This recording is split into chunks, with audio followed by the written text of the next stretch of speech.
Hey, this is Sebastian for the Metal Gods Meltdown, and I'm joined by... I'm John Roach from Mithra. It's such an honour to be speaking to such a legend from the new wave of British heavy metal tonight. Mithra formed way back in 1976, have a huge underground following. How does it actually feel to be reformed and playing gigs again?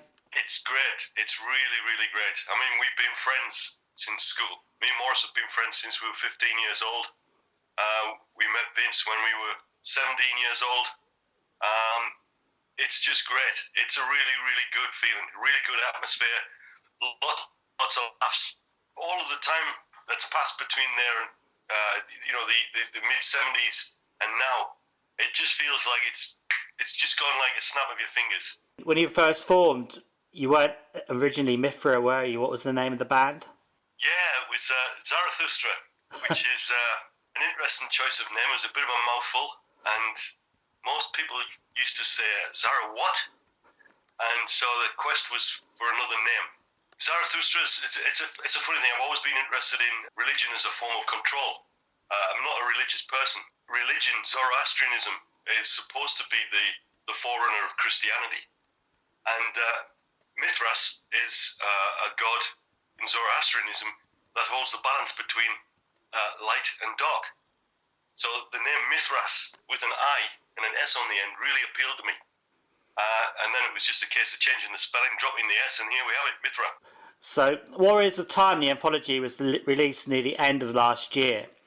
I understand there had been a compilation released some years before without the band's knowledge and full of glaring mistakes regarding song titles, lineups, etc. How annoying was this for you guys? It wasn't annoying at all. To be honest, it was a strange discovery because I was talking to a friend of mine who's not involved in music at all. I explained to him that I used to be in a band and that it was called Mithra, and he checked it out on the internet and he said, "Oh, you've got a record out." And we said, "What?" And I had a look, and sure enough, there it was there. So got in touch with the guys and said, "Do you realise we've got a CD out now? It's on Cherry Red Records, British Steel." And very proud, not disappointed. I mean, if you understand a little bit about the history of the band, we've been disappointed since day one. Yeah. And we're one of the first bands to releasing of any sort of recording, with Def Leppard and Iron Maiden, and we were a bit successful right at the beginning, but it was never about the money. I mean, we were 19 years old. We were just going for it. We were young kids, full of spunk and vigor, really going for it. The intervening years, the disappointment when that had long worn off. It was interesting for us to start then rediscovering our history. And it was actually at that point in the early 90s that we discovered that we had become legendary. We weren't aware of it at all. Really? Well, you were legendary. I don't know what's wrong with words tonight either. You were legendary to me back in the day. I mean, I think I was about 12 years old when I first came across Mythra. Wow. All the way in Devon. But I had relatives up here, you see, and so I used to come up and someone just lent us your EP and I just fell in love with it. Anyway, that'd be all going. Yeah. So, I mean, I did actually have and own the original copy of the Death and Destiny EP all those years ago, and it's been misplaced. Have you still got an original copy? Funny you should say that. How epic is that? That's mine. I lost it. Can I have it back, please? There's another one as well, actually. I forgot this one as well. Oh, wow. No, I didn't have that one, I don't think. Yeah. Souvenirs. Wicked. That's wicked. It's just crazy how much they're actually going for on eBay and that. How does that... Yeah, stupid money. But again, you are total legends. I used to actually work with Mr. Perry, and I used to call him a legend. Yeah. Anyway. Alex is a legend. Alex is a real legend. He is a legend, yeah. Like I say, I had a lowly job where I worked, but I used to call him the legend all the time. Anyway. He's a great guy. Great guy. He's brilliant. It's an interesting story with Alex because this lineup of the band now is the how would you put it? I mean, I've described it as a super group, really, because I was the first guitarist and Alex was the last guitarist. And so it's like bookends. We've got the first version of Mithra, the last version of Mithra. Vince and see the original members all the way through. And, of course, it was getting together for Brofest when Alex and I played together for the first time. Really? So it's been really interesting. It's a great experience. Yeah, I mean, you really get an opportunity to push each other really hard. It's fantastic. Alex is a superb guitar player. It's really, really good. The sound is so full and powerful. It's brilliant. Awesome. Of course, you've recorded 5 new tracks for the album as well. How pleased are you with them? And are there plans to release a new full Mythra EP or album? We're very pleased with the way they've turned out. They were, with the exception of Reaching Out, which was a track that Vince and I had for some time, we decided to write completely new material rather than bring out stuff that we'd worked on in intervening years. We thought that would probably it would have been the quickest way to do it. We could have then just went straight into the studio without doing any writing. But once we'd made the decision that we're going to do some new tracks, we thought, well, let's do some new tracks. Reaching Out was the original plan for Reaching Out in 2002, I think it was it was going to be This Is Mithra Reaching Out Again. We're coming back. And nothing happened. It didn't materialize. It was difficult to get a band, and for one reason or another, it just died in the water. So when we came back, we thought it was a good idea to keep that because the feeling of the song was still current. Here we are. We're reaching out again, and the other songs were brand new. It was a case of let's go away, write some demos, come together, and work on what we've got. So we decided there was probably 7 or 8 songs. We decided on the best 5 or the 5 that we enjoyed playing the most. Recorded those, and there we have it. Best is yet to come. You, Faith, Faith, Fate, and Face in the Mirror. Great songs, old school, but hey, we're old. Oh, we are. Totally. So do you think there will be an EP then, or an album somewhere along the line, or yeah. You do? We've talked about it, and it's something that we are writing. We're exploring concepts, we're exploring subject matter. It sort of threw us a little bit this time. So the subject matter, we tend to think a lot about what we write. We try not to be too preachy about in terms of lyrics, but inevitably when you get to be a certain age and you're frustrated by the way the world is run, by the way populations behave, it's inevitable that comes out in your work. And Vince is a brilliant lyricist. In the early days when we first started, I used to write the lyrics, and I used to write the music and the lyrics. And to be honest, it's a great weight off your back as a songwriter not to write the lyrics. It's very, very, very difficult to get the theme right, to get the right mood. Vince has got a fantastic vocabulary. He's got a very, very sensitive approach to the world. It's working really well. So it's basically we're in a position where we've just given over lyric writing to Vince, and so Alex and I, we write together individually. We put songs in. We say, look, this is a complete song. Do you like it? Yes or no? Yes, it's good. No, we start again, or we might take a bit out of that and put it in something else. But it's working unbelievably well. Absolutely. I mean, you're talking about Vince, England. That's a song that's so relevant today, and sort of touches on a lot of themes that are actually happening in the world at the moment. You know, that's just an awesome song, and one of my favourites actually on the album. It's brilliant. It's the interesting thing about that. There's some guys listen to it sort of with half an ear, and they're concerned that it's a bit right wing, it's a bit fascist. And if you listen to the lyrics very carefully, it's anything but that. Mm-hmm. It's a superb song. It's fantastically crafted. It draws you in because of the apparent antagonism of the music and then sensitivity to the subject matter. It's a brilliant song. It is absolutely awesome. Yeah, of course, I didn't write it, so I can say that. It is really good. Okay. You mentioned Brofest a few times. Of course, that was the first time you'd played, and first time, like you say, you played with Alex. How was that day, and what's your most abiding memory from being back on stage that day? It was nerve-wracking, to be honest. When we first got there, we didn't know what to expect. We'd rehearsed well. We knew we were going to enjoy it. We knew that we were ready. We didn't know how we were going to go down. We didn't know whether people would like us. We didn't know. We really just went with an open mind to enjoy ourselves and let people.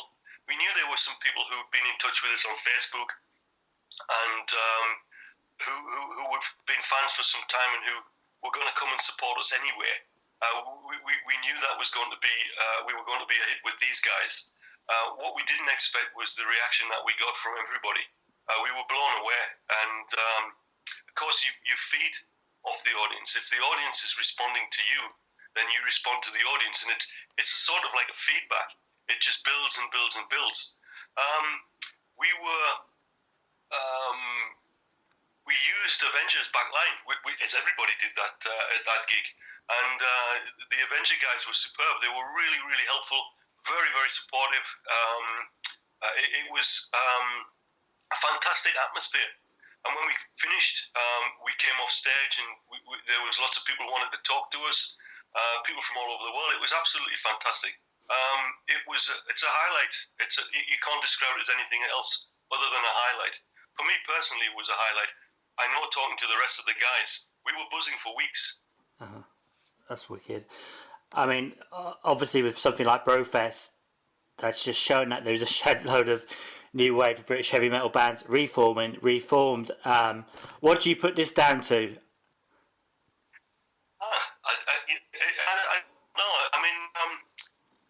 There's a lot of guys maybe who've, like in our case, I mean, I never stopped playing. I've played in bands, I've played on my own, I've never stopped playing. I played guitar since I was 12 years old. And I never really imagined that there would be another opportunity to play the music of my youth, the rock music that I love and enjoy. And I guess it's the same with all of the other guys. I don't speak to many guys because I tend not to hang out in the scene. It's one of those things. I have a lot of friends in a lot of other new wave British heavy metal bands, a lot of other bands, but we tend to hang out outside of the scene. We don't go to each other's gigs and things like that. So I don't talk to them about these things, but I'm guessing it's a similar thing with all of us. We, on the one hand, didn't expect it to be so popular a second time around. And speaking personally, at this stage in your life, or in my life, I have time. And I don't care. As far as when you're young, you're desperate, you want to make it.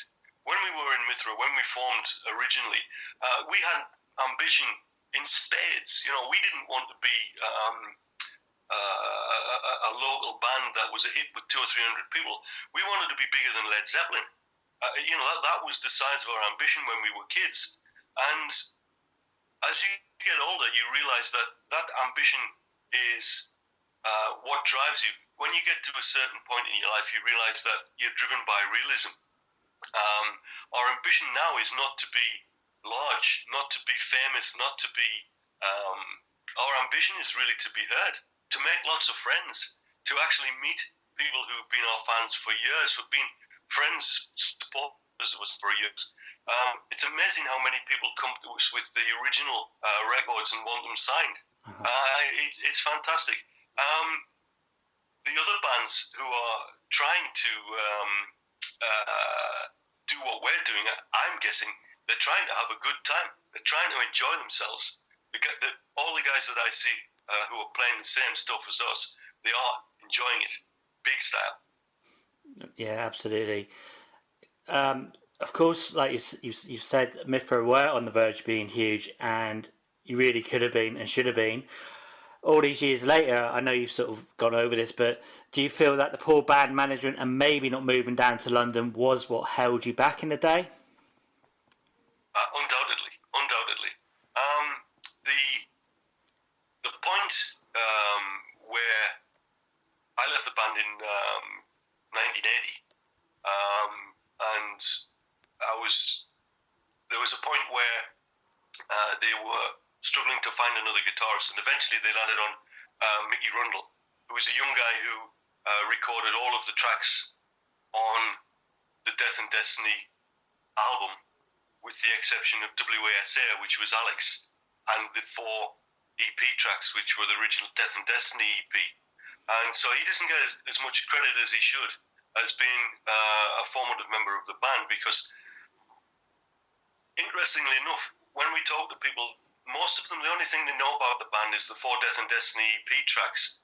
They've then since discovered that there was a little bit more, which was slightly different and different direction, less sort of sword and sorcery and demonic, and more pragmatic, I guess.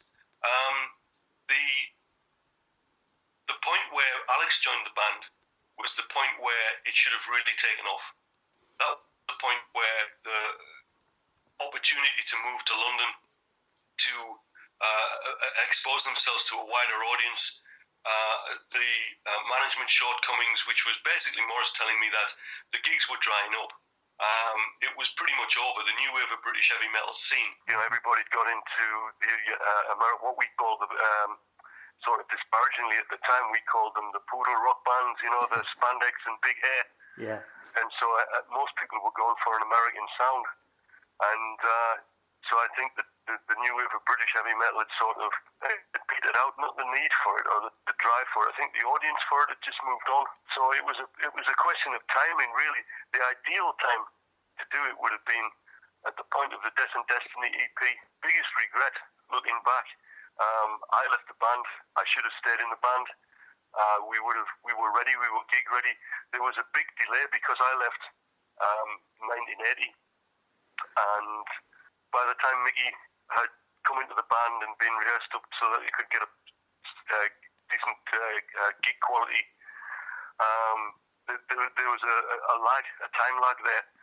So you know, you could argue that it was my fault in that respect. I'd actually caused that delay by not wanting to continue in the band. It was an interesting time, but I think looking back, you know, if you had one of these time machine things that people dream about, if I could go back, I wouldn't do it again. I would stay.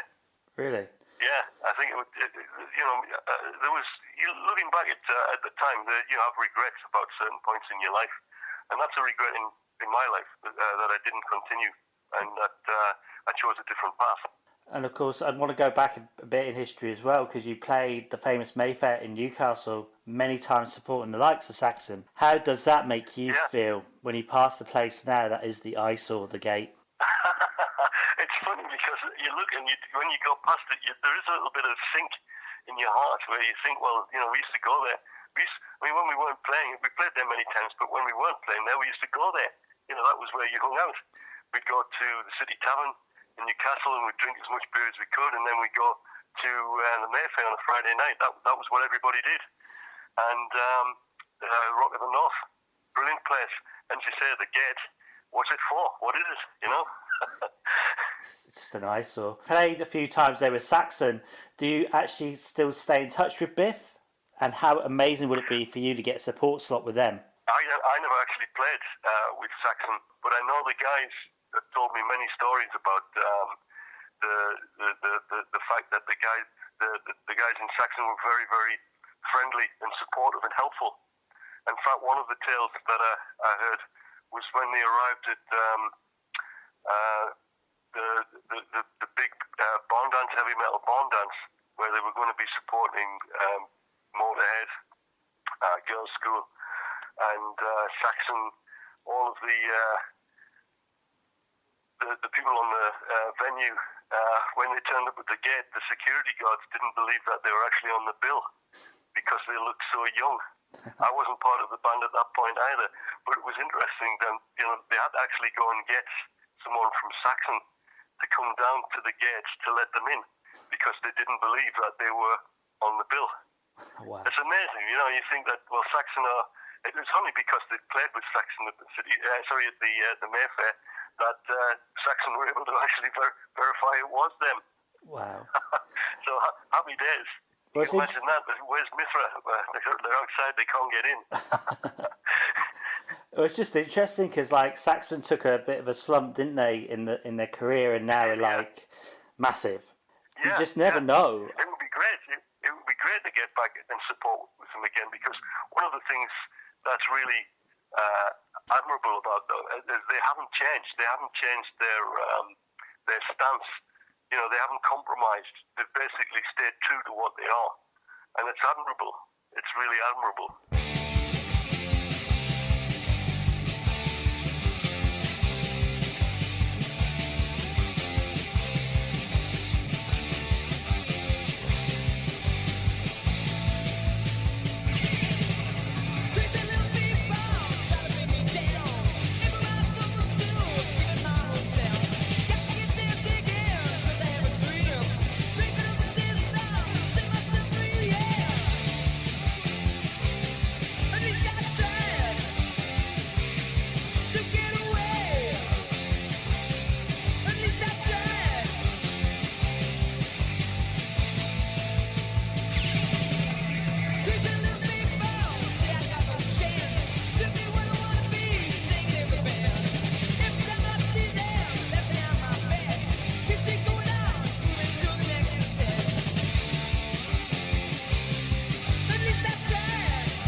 mid-90s, and he was saying how much he enjoyed Mithra at Bingley Barn Dance, and that blew me away. I was thinking, this is years and years and years later, and I thought the guy wouldn't be able to remember anything, and yet here he was on his website saying that he really enjoyed Mithra when they supported Motorhead at Bingley Hall. Brilliant. And also, of course, you've had a huge influence on a certain drummer called Lars Ulrich. Have any of the band ever spoken to him? No.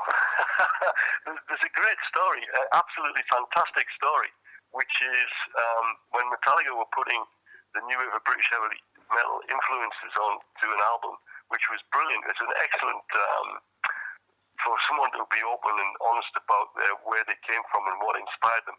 It's very admirable. They get a fair bit of stick nowadays for where the direction that they're going in and stuff like that. But you've got to move on. You've got to grow.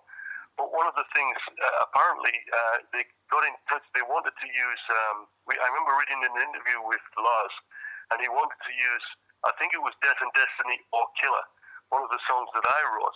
He wanted to use that on the albums that he made, used Hollow Grounds cover versions done, where they were doing all the new British heavy metal cover versions.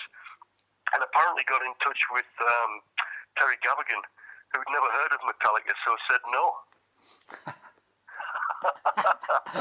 Which is awesome, and the stupid part about it, when I challenged him years later about this in 2002 or whenever it was, he said I couldn't get in touch with you. That's why I licensed the record to British Steel. I couldn't get in touch with you because it had been such a long time ago. And one of the things that he hadn't realised was that my parents lived in the same house that they lived in when I recorded this stuff. Morris's parents lived in the same house. We had the same telephone numbers.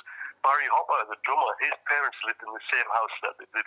So all of the contact details that he had for us in the 1970s would have still reached us because our parents still lived there, and yet he never once made the call. Shocking. It's great the way when you look back at these things, it's great how circumstances conspired to keep us out of the limelight. It's brilliant. Oh, you should. Have you ever thought about writing a book about Mythra, the story? I think you should. Make a film, man. It's awesome. I think it would be a catalogue of disappointments and good laughs, you know. You should do it. You should like do it. Every single one of us in the band really, really enjoys a good laugh. And we are very serious about what we do. We play our instruments to the best of our ability. We write songs that inspire us and motivate us. But at the end of the day, it's all about having a good laugh. But you have to be philosophical about it. We've all moved on. We've all decided that the music business is a shitty thing. It's a shitty business. There are a lot of people in the music business who will rob you. They'll steal from you rather than be upfront with you, which is why it's really refreshing to meet someone like Bart Gabriels, who is very open, honest, and upfront. And if he doesn't like you, he'll tell you. If he doesn't like your stuff, he'll tell you. If he does like it, he'll tell you. It's great. It's very, very refreshing. He's a guy who has integrity and he has honour in an industry where it's very, very rare for those qualities. So he's got a big thumbs up from the guys in Mithra. So we're big fans of Bart Gabriels and Skull Records. Talking about my favourite subject, tribute bands, I just got no time for them. What's your feelings on them? This is going to be, it's confessions time, I guess. You've been in a tribute band, haven't you? in a Rush tribute band. So not only is it not heavy metal, it's prog. It's Rush, and it's a tribute band. And I thoroughly enjoyed it. Having said that, the reason for setting the band up was not to actually go out and play gigs, and because if you look around, do some research, it'll be very difficult for you to find any information on places where we played and audiences who enjoyed it, because basically we were doing it because it was bloody hard, and we wanted to do something very, very challenging. So what we're going to do, we're three guys, we'll form a Rush tribute band and see how good we can make it. So, having said that, I thoroughly enjoyed being in a Rush tribute band. Here's the other confession. I've never been to see another tribute band before. So I mustn't like them. Do you keep up with today's hard rock and metal releases? And if so, who's impressed you the most recently? If I'm honest, I don't. I have a large eclectic musical taste, like most of the rest of the guys. But when I tend to go back to things, like one of the most recent albums that I bought was the first Queen album, believe it or not. It's an album that I'd lost, and I kept thinking about the songs in my head and how they were constructed and things, and I thought, I'm going to have to get that album again. So I tend to do things like that, really. It's sad, but I don't actually really know much about any of the newer bands. I'm a big Porcupine Tree fan, man. That's another thing. I like Porcupine Tree, and again, that's a prog thing. It's there's an edge to their music, and the lyrics of Steve Wilson are just superb. I really like very, very dark place that he comes from in his lyrics.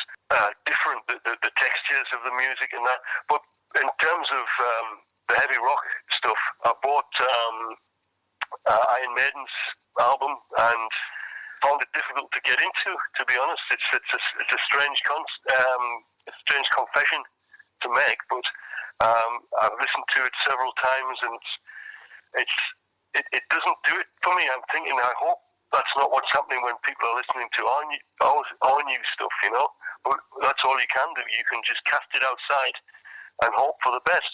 You let them go, and hopefully people like them, As well as writing the book about Mithra, which you've got to do, what would you like Mithra to be remembered for in years to come? I would like to think that this sort of current lineup of Mythra could go on for a long time and do some worthwhile music for as long as people are interested.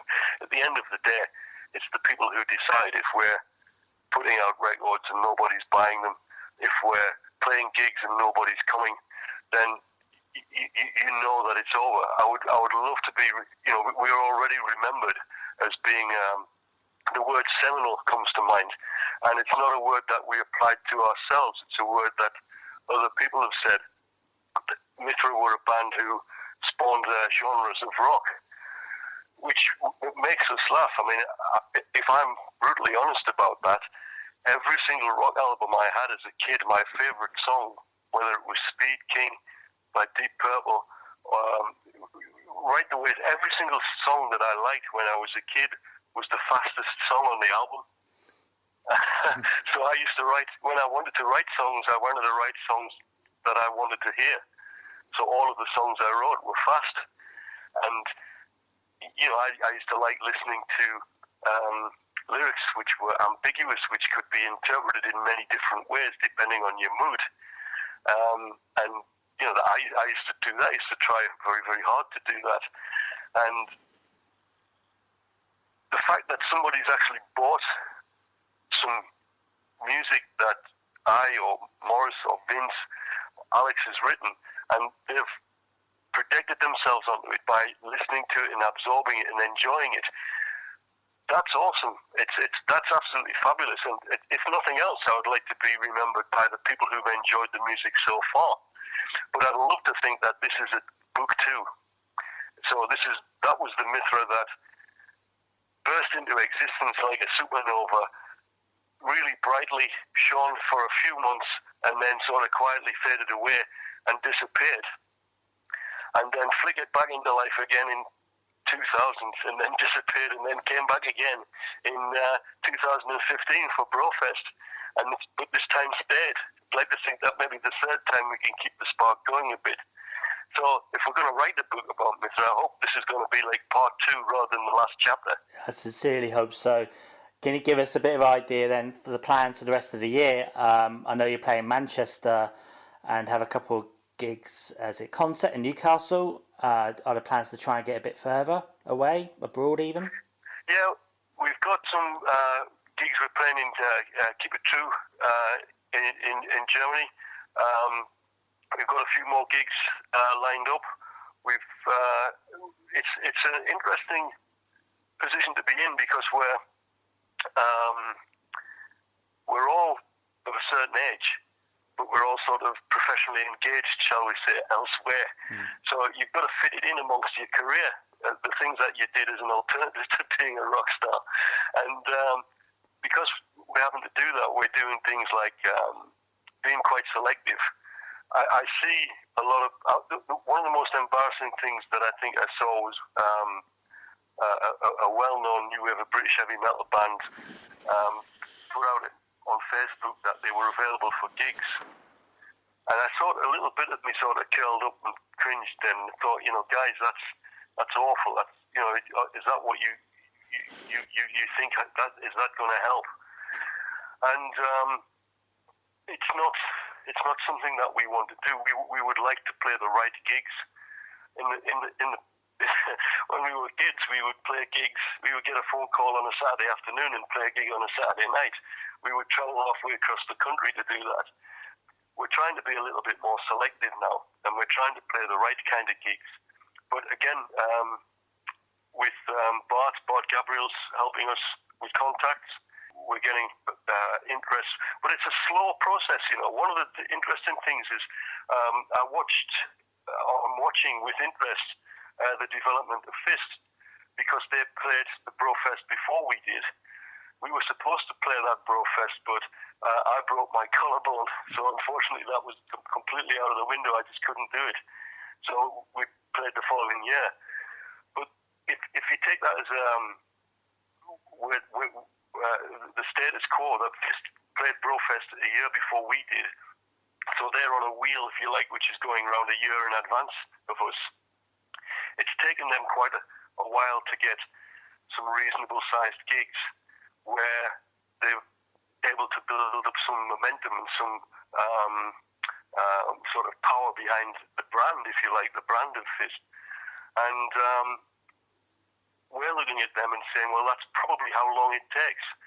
This year we're planning to do maybe half a dozen, maybe 10 gigs. Next year we're hoping to do a lot more, because obviously the more you do. Last year we only played Brofest. We did one gig last year. And it's taken a long time to get to the point where we're going to do half a dozen or 10. From those half a dozen or 10 that we do this year, we're hoping that that's going to build so we can do some more. I look at Raven and I think that's where I want to be. I want to be playing a lot of gigs for a couple of months out of the year and having a really good time. That would be ideal. How the other guys feel about that, I don't know. I'm pretty sure Vince would be up for it. Alex is basically moved into a bit of semi-retirement, shall we say, at the moment. Mo, who knows? Phil, I think Phil would be up for it. But we just got to wait and see what happens. The thing about it, the gigs, we're not desperate like we were when we were kids. And we're patient like we weren't when we were kids. So we can hang on. The only thing is I'm concerned that we may, by drip feeding ourselves out there, we may miss the boat, so to speak. But it's a risk. It's a risk we take. There's no formula. There's no magic formula to say this is the way to do it. No. You just have to do it the way that you think it's going to work, you know? 4 words to describe Mythra. 4 words to describe Mythra. Light, dark, fast, and the last word, the last word was in my mind is perpetual. Mythra just goes on and on. Do you have any final words for your fans and our listeners? It's an absolute pleasure to be back. Everyone in the band is really stoked the way things are going. We're hoping things are going to get bigger and bigger and better. We're hoping to see a lot more people in a lot more parts of the world. The support for the band is absolutely blown us away. We don't know how we can thank anybody or everybody enough for the encouragement that they've given us over the past year since Brofest, and even going before that. When people heard that we were playing Brofest, there was a wave of emotion, and we felt that, and it's inspired us, and we hope that that continues, and we won't let you down. I'd like to thank everybody who's at one point in their life enjoyed the music of Mithra. What more can I say? This is John Roach from Mithra. My favourite track written by Mo Bates and Vince High, UFO. It's been a pleasure talking to Seb on Metal Gods Meltdown.